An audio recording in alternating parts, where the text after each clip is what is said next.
नमस्कार, आप देख रहे हैं 4 PM और मैं हूं अभिषेक मिश्रा।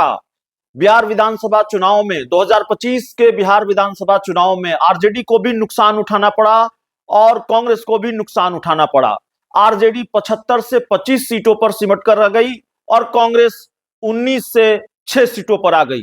और जाहिर तौर पर जब इतना बड़ा नुकसान हो, इस तरह के चुनाव नतीजे हो, तो ठीकरा तो फोड़ा जाएगा और ठीकरा फोड़ने के लिए सर ढूंढा जाएगा। तो कांग्रेस आरजेडी के सर ठीकरा फोड़ रही है और आरजेडी कांग्रेस पर पलटवार कर रही है। कांग्रेस को अब ये लगता है बात सिर्फ बयान की नहीं है या बयानों की नहीं है, बल्कि कांग्रेस बहुत गंभीरता से ये सोच रही है कि कहीं आरजेडी के साथ गठबंधन घाटे का सौदा तो नहीं है।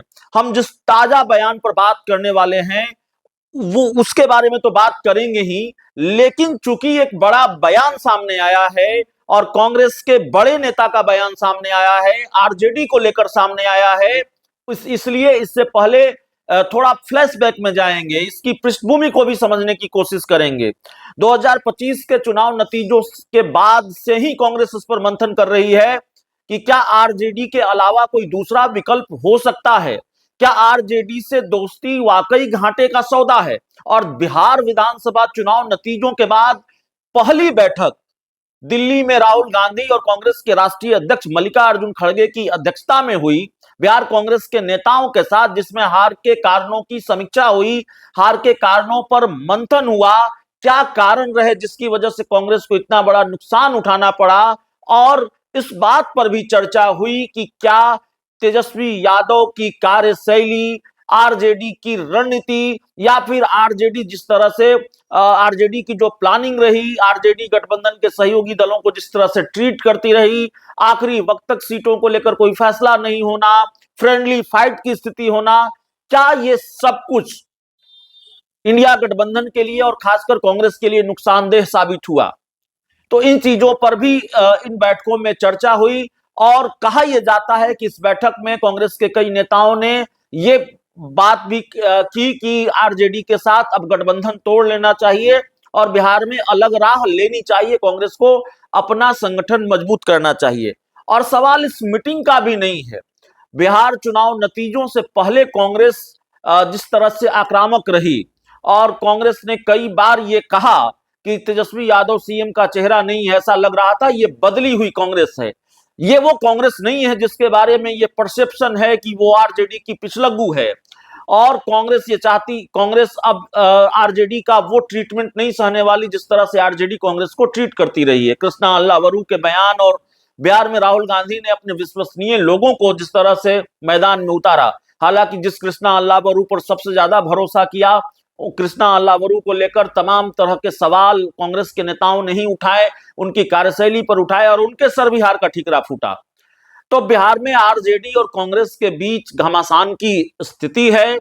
कांग्रेस गंभीरता से इस रणनीति पर विचार कर रही है कि क्या कांग्रेस आरजेडी से इतर अपना काम कर सकती है, इतर चल सकती है, अकेले चल सकती है, या आरजेडी के विकल्प के तौर पर किसी दूसरे दल के साथ या किसी दूसरा मोर्चा के साथ चल सकती है। ये सारी चीजें चल रही है, कांग्रेस इस प्लान में जुटी है।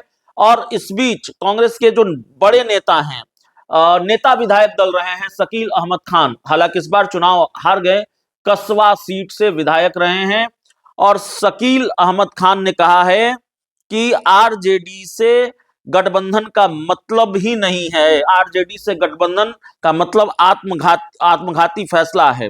कांग्रेस के साथ कांग्रेस आरजेडी के गठबंधन को, आरजेडी के साथ कांग्रेस को गठबंधन को उन्होंने घाटे का सौदा बताया है और उन्होंने कहा है कि राजद से गठबंधन का कोई मतलब नहीं है, यह आत्मघाती कदम है।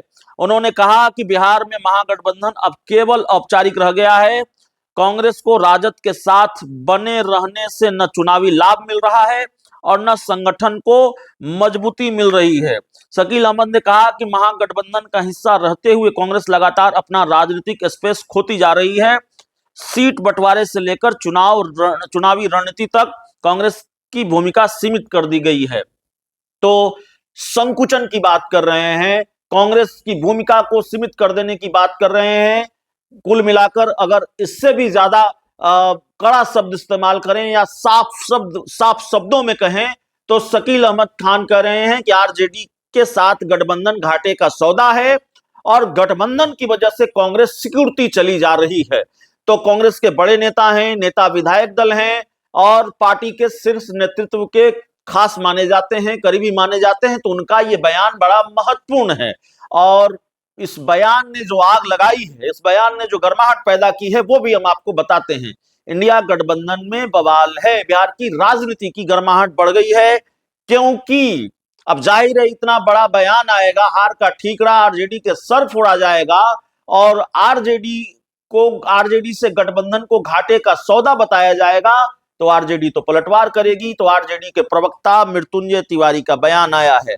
आरजेडी के प्रवक्ता मृत्युंजय तिवारी ने कहा है कि कांग्रेस को आत्ममंथन करने की जरूरत है, आखिर क्यों इनका जनाधार गिरता जा रहा है और इस तरह का बयान अगर आता रहा तो कांग्रेस एक दिन विलुप्त हो जाएगी। कांग्रेस का बिहार में कोई जनाधार नहीं है, बिहार में पार्टी राजद के दम पर सीटें जीतती हैं। तो ये कांग्रेस के बयान पर आरजेडी का पलटवार है। और आपको याद होगा कि इंडिया गठबंधन में जो अलग अलग दल हैं, कुछ आरजेडी के साथ खड़े हैं, कुछ कांग्रेस के साथ खड़े हैं। अभी हाल ही में एसआईआर को लेकर दिल्ली में कांग्रेस ने महारैली की थी, उस पर भी आरजेडी ने सवाल उठाए थे, मृत्युंजय तिवारी ने सवाल उठाए थे और उन्होंने कहा था कि भाई एक दिन की रैली से क्या होगा, विपक्ष के सारे विधायकों को, सांसदों को इस्तीफा देना चाहिए, निर्णायक लड़ाई लड़नी चाहिए। तो आरजेडी और कांग्रेस के बीच ये लड़ाई चल रही है, लेकिन कांग्रेस को भले ही 6 विधानसभा की सीटें मिली हैं, लेकिन कांग्रेस से ज्यादा कलह आरजेडी के अंदर दिख रही है। और कांग्रेस को कम जिम्मेवार इसलिए माना जा रहा है क्योंकि आरजेडी बड़ी पार्टी थी, तेजस्वी यादव कोऑर्डिनेशन कमेटी के अध्यक्ष थे और आखिरी वक्त तक वो फैसला नहीं ले पाए कि कितनी सीट, कौन सीट पर कौन लड़ेगा, और फ्रेंडली फाइट जैसी स्थिति बनी रही, आखिरी वक्त तक सस्पेंस बना रहा। तो जो आरजेडी की रणनीति है उसको भी जिम्मेवार माना जा रहा है। इसलिए कांग्रेस ने ये कहा है, या कांग्रेस की ये प्लानिंग है, या कांग्रेस इस बात पर विचार कर रही है कि क्या वाकई आरजेडी के साथ दोस्ती कहीं घाटे का सौदा तो नहीं साबित हो रही है। तो ये सारी चीजें चल रही हैं और जाहिर है जब इस तरह का बयान आया है तो आगे और भी पलटवार सामने आएंगे और देखना होगा कि एक तो तय है कि कांग्रेस आगे जो कार्यक्रम करेगी, कांग्रेस जो भी अभियान बिहार में चलाएगी, क्योंकि चुनाव के बाद जाहिर है पार्टियां अपने अपने कार्यक्रम चलाती हैं, क्योंकि चुनाव खत्म हुआ है, न पार्टी खत्म हुई है, न सियासत का सिलसिला खत्म हुआ है। आखिरकार अपने सांगठनिक ढांचे को मजबूत करना है और कांग्रेस के सामने तो ये सबसे बड़ी चुनौती है, आरजेडी के सामने भी चुनौती है। तो सांगठनिक ढांचे को मजबूत करने के लिए कांग्रेस क्या फैसला लेगी और क्या वाकई आरजेडी और कांग्रेस के गठबंधन टूटने का आधिकारिक ऐलान हो जाएगा, क्योंकि जिस तरह के बयान सामने आ रहे हैं उस बयान का लबोलुआब यही है कि गठबंधन नहीं है। तो इसका आधिकारिक ऐलान क्या शीर्ष नेतृत्व की तरफ से होगा या ये वार पलटवार का सिलसिला यूं ही चलता रहेगा? बहुत बहुत धन्यवाद।